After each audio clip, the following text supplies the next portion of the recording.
ഒരുവൻ എന്നെ സ്നേഹിക്കുന്നുവെങ്കിൽ എൻ്റെ കൽപ്പനകളെ അനുസരിക്കും. എൻ്റെ കൽപ്പനകളുടെ അനുസരിക്കുന്നവൻ്റെ അടുക്കൽ ഞങ്ങൾ അവനോടുകൂടെ വന്ന് അവനോടുകൂടെ വാസം ചെയ്യും. പിതാവ്, പുത്രൻ, പരിശുദ്ധാത്മാവ് ഒരു ദൈവപുത്രൻ്റെ കൂടെയുണ്ട്. ഹല്ലേലൂയ.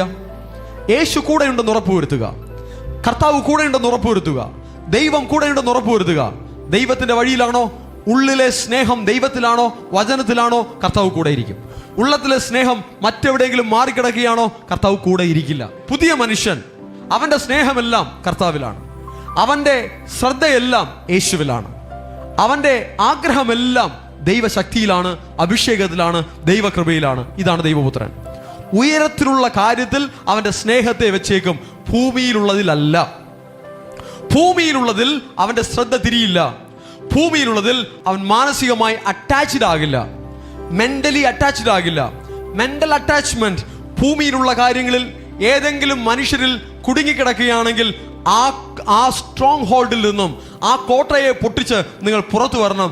നിങ്ങളുടെ അറ്റാച്ച്മെന്റ് ഉണ്ടാകേണ്ടത് പരിശുദ്ധാത്മാവിലാണ്. നിങ്ങളുടെ അറ്റാച്ച്മെന്റ് ഉണ്ടാകേണ്ടത് യേശുവിലാണ്. നിങ്ങൾക്ക് അറ്റാച്ച്മെന്റ് ഉണ്ടാകേണ്ടത് ദൈവവചനത്തിലാണ്. മറ്റൊന്നിലും നിങ്ങൾക്ക് അറ്റാച്ച്മെന്റ് ഉണ്ടാകരുത്.